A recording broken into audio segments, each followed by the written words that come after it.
ইউক্রেনের সঙ্গে যে কোনো শান্তি চুক্তিতে লৌহ কঠিন নিরাপত্তার নিশ্চয়তা দাবি করেছে রাশিয়া, যেখানে ইউক্রেনকে নেটোর সদস্যপদ না দেওয়ার প্রতিশ্রুতি থাকতে হবে। সোমবার রাশিয়ার উপপররাষ্ট্রমন্ত্রী আলেকজান্ডার গ্রুশকো এ মন্তব্য করেন।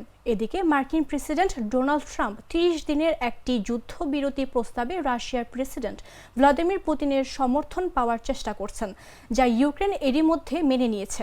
তবে পুতিন জানিয়েছে, যুদ্ধবিরতির প্রস্তাবটি গ্রহণযোগ্য হতে হলে কিছু গুরুত্বপূর্ণ শর্ত পূরণ করতে হবে।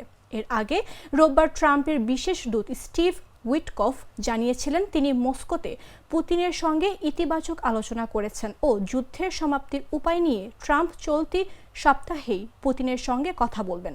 রুশ সংবাদ মাধ্যম ইজভেস্তিয়াকে দেওয়া এক সাক্ষাৎকারে গ্রুশকো বলেন, রাশিয়া শান্তি চুক্তিতে দৃঢ় নিরাপত্তা নিশ্চয়তা চাইবে। তিনি স্পষ্ট করেন যে ইউক্রেনকে নেটোর সদস্য করা যাবে না, সেই সঙ্গে ইউক্রেনে কোনোভাবেই নেটোর সেনা মোতায়েন করা চলবে না।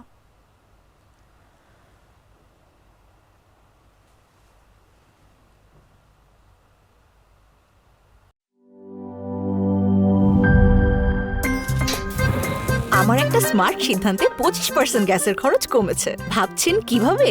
সাধারণ গ্যাস স্টোভ বদলে আমি এনেছি আরএফএল গ্যাস স্টোভ। এর সাইন্টিফিক নজল ও ব্রাস বার্নার ক্যাপ সমানভাবে তাপ ছড়িয়ে রান্না করে দ্রুত, তাই গ্যাসও বাঁচায় 25%, টাকাও বাঁচে 25%। আরএফএল গ্যাস স্টোভ নিরাপদ ও গ্যাস সাশ্রয়ী।